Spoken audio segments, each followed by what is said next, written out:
अस्सलाम वालेकुम क्लास। आज हम चैप्टर नंबर 2 के एमसीक्यूज़ को डिस्कस करेंगे the states of matter first year chemistry में। तो फर्स्ट एमसीक्यूज़ यहाँ पर हम स्टार्ट करने जा रहे हैं कि the theory which explains that gases consist of molecules which are in rapid motion is known as कि वो कौन सी थ्योरी जो बताती है कि गैसेस के मॉलिक्यूल्स रैपिड मोशन में होते हैं, तो वो बताती है the, kinetic molecular theory. Second, the law which states that at constant temperature the volume of a given mass of a gas inversely proportional to pressure is called. तो volume और pressure के इनवर्सली प्रोपोर्शनल लिंक शो करता है Boyle's law, तो A option इसका correct हो जाएगा। Next है standard conditions are, standard conditions क्या होते हैं? तो स्टैंडर्ड कंडीशन आपके पास 0 डिग्री सेंटीग्रेड होता है और 1 ATM होता है। तो 0 degree centigrade that is C 273 kelvin है, और आप देख सकते हैं 760 mm ऑफ मरकरी। तो ये सी ऑप्शन आपके पास करेक्ट हो गया, बिकॉज 273 केल्विन 0 डिग्री सेंटीग्रेड होता है और 760 mm ऑफ Hg जो है 1 ATM होता है। तो ये आपका स्टैंडर्ड कंडीशन STP है। Fourth, Graham law refers to, Graham law किसके बारे में बताता है? तो गैसेस के डिफ्यूजन के बारे में बताता है। तो इसका करेक्ट आंसर होगा आपके पास बी, गैशियस डिफ्यूजन। ठीक है, तो इसका जो है वो बी करेक्ट आंसर आप लगा लें।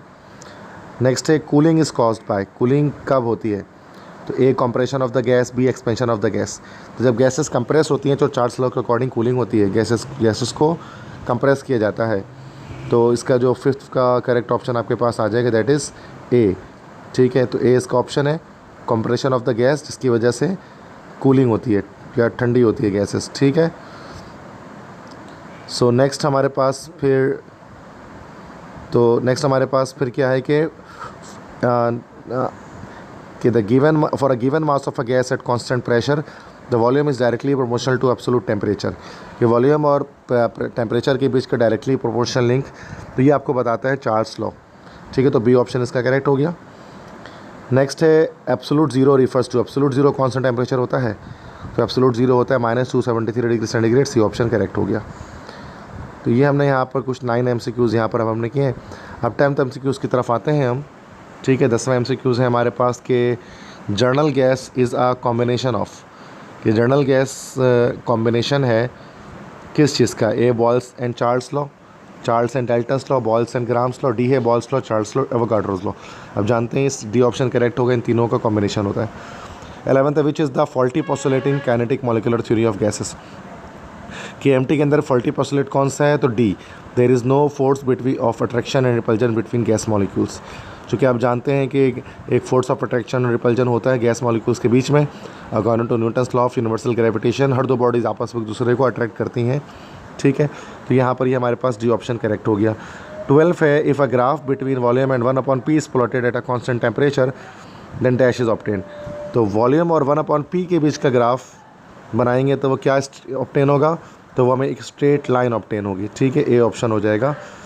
तो वॉल्यूम और 1/p का ग्राफ स्ट्रेट लाइन हो गया, और वॉल्यूम और प्रेशर के बीच का ग्राफ बनाएंगे तो वो हमारे पास पैराबोलिक कर्व जनरेट होगा।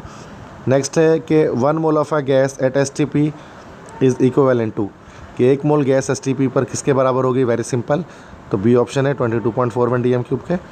14 है the value of R for 1 mole of a gas at STP।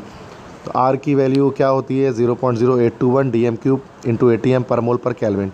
C option correct हो गया हमारे पास। ठीक है, सो नेक्स्ट है आते हैं the rates of diffusion of gases are inversely proportional to square root of the density. ये statement refer करता है कौन सी लॉ को? तो ये बी होगा हमारे पास, ये ग्राम्स लॉ बताता है कि ठीक है कि जो rate of diffusion of a gas है वो गैसेस के मॉलिक्यूलर मासेस के डायरेक्टली इन्वर्सली प्रोपोर्शनल होती हैं। ठीक है, नेक्स्ट 16 है पी वी इक्वल टू के इज़ मैथमेटिकल रिप्रेजेंटेशन ऑफ। अच्छा, ये आप जानते हैं कि पी वी इक्वल टू के ये बॉयल्स लॉ की मैथमेटिकल रिप्रेजेंटेशन होती है। तो ए बी सी डी इन चारों लॉज में से कोई भी लॉ की ये पी वी इक्वल टू के मैथमेटिकल रिप्रेजेंटेशन नहीं है। तो अब चूँकि चारों ही ऑप्शंस यहाँ पर मौजूद नहीं है, तो उसके लिए हमें क्या करना पड़ेगा कि या तो इसके पास हमें या तो एक ऑप्शन का इजाफा कर लेना है बॉयल्स लॉ, या इसी के आगे आप 16 के आगे आप लिख दें आगे कि बॉयल्स लॉ, क्योंकि बॉयल्स लॉ की ये हमारे पास मैथमेटिकल रिप्रेजेंटेशन होती है P1, और इसी से हम P1 V1 equal to P2 V2 ये हम यहाँ पर ये से निकाल रहे होते हैं। ठीक है, 17th है volume occupied by 1 mole of a gas at STP is called. 1 mole STP, 1 mole gas STP पे जो वॉल्यूम ऑक्युपाई करती है उसको C मोलर वॉल्यूम कहा जाता है। 18 है gases deviate from ideal behaviour at, gases कब नॉन आइडियली बिहेव करती हैं, कब वो आइडियल बिहेवियर देती हैं, तो बी, लो टेम्परेचर और हाई प्रेशर पर वो आइडियल बिहेव करती हैं। 19 equal volume of all gases under similar condition of temperature and pressure contain equal number of molecule, this statement refers to, ये स्टेटमेंट हमारे पास एवोगाड्रोस लॉ की है। ए ऑप्शन करेक्ट हो गया। तो नंबर ऑफ मॉलिक्यूल्स भी कह सकते हैं, नंबर ऑफ मोल्स भी कह सकते हैं, तो दोनों के ही वॉल्यूम डायरेक्टली प्रोपोर्शनल होता है, तो ए ऑप्शन करेक्ट है। Next is the escape of a gas molecule through a pin hole is called, कि अगर कब कोई गैस मॉलिक्यूल जो है वो एक पिन होल में से निकलता है, छोटे से सुराख में से निकलता है, तो उसको हम क्या कहते हैं। पिन होल मतलब ऑरिफिस भी कहला सकता है, ठीक है। तो ऑरिफिस से जब कोई डिफ्यूजन होती है तो उसको सी एफ्यूजन कहा जाता है, ठीक है। 21 है pressure has marked effect on the volume of dash, के प्रेशर पर किस चीज़ या प्रेशर किस चीज़ पर बहुत ज़्यादा इफेक्ट करती है।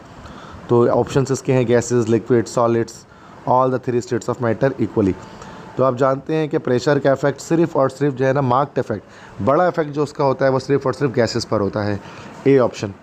लिक्विड्स और सॉलिड्स पे बहुत मिनिमम इफेक्ट होता है, लिक्विड्स के अंदर थोड़ा सा होता है जो हाइड्रोलिक ब्रेक में देखने में हमें आता है इफेक्ट, और इस तरह से सॉलिड्स के अंदर तो बिल्कुल भी नहीं होता, चूँकि उनके बीच में जो है वो इंटरमोलिकुलर स्पेस बिल्कुल डाउन होता है, तो इस पर प्रेशर को कोई इफेक्ट नहीं होता, ठीक है। नेक्स्ट इसके बाद हम सेकेंड 22 नंबर पे आते हैं। Molecular masses of O2 and H2 are 32 and 2 respectively, hence the rates of diffusion will be as follows। तो ये हमें निकालना पड़ेगा ग्राम्स लॉ ऑफ डिफ्यूजन से, तो हमें अंडर रूट लेना पड़ेगा, अंडर रूट में ऊपर हमें 32 रखना पड़ेगा, O2 का मॉलिकुलर मास 2 रखना पड़ेगा, हाइड्रोजन का कट आउट कर देंगे, 16 का रूट निकालेंगे, तो 16 का रूट क्या आ जाएगा हमारे पास, 4 आ जाएगा।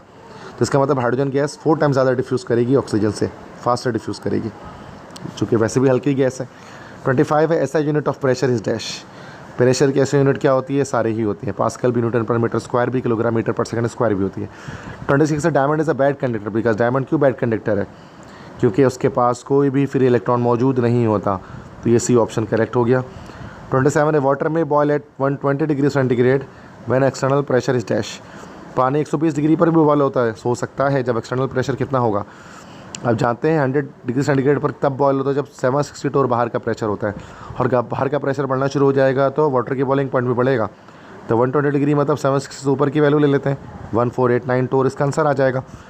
28 the states of matter in which particles occupy fix position and can just vibrate above there mean position is called, वो कौन सा स्टेट ऑफ मैटर है जिसमें जो पार्टिकल्स होते हैं वो सिर्फ वाइब्रेट करते हैं, तो वो सी सॉलिड स्टेट होता है।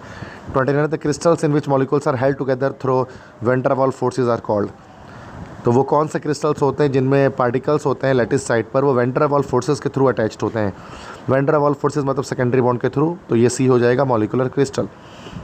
नेक्स्ट है state of matter having no definite shape but definite volume, वो कौन सी shape of state of matter है जिसमें कुछ शेप तो नहीं होता लेकिन उसका वॉल्यूम होता है, तो all of you student know कि बी ऑप्शन लिक्विड का शेप तो नहीं होता लेकिन उसका एक डेफिनेट वॉल्यूम ज़रूर होता है, ठीक है। नेक्स्ट उसके बाद हम MCQs पे आते हैं 32 कि the unit of viscosity is called, कि विस्कोसिटी की यूनिट क्या होती है, अच्छे से पहले और MCQs हमें डिस्कस करने पड़ेंगे। तो 30 नंबर 31 है the internal resistance to the flow of liquid is called dash, कि जो लिक्विड फ्लो करने रेजिस्टेंस होता है तो वो सी विस्कोसिटी कहलाता है। 32 the unit of viscosity, viscosity की यूनिट क्या होती है, ए पॉइज होती है, ठीक है। 33 the force per unit length on the surface of liquid किससे कहते हैं, यस वो कहा जाता है सी सरफेस टेंशन को। 34 है द राइज और fall of liquid with in a tube of a small bore, तो ये कहलाता है बी कैपिलरी एक्शन। 35 है the force of attraction between the similar molecules of a liquid, liquid के मॉलिक्यूल्स आपस में जो फोर्स लगाते हैं उसको हम क्या कहते हैं, उसको हम फोर्स ऑफ कोहेशन कहते हैं, ठीक है, सी ऑप्शन करेक्ट हो जाएगा।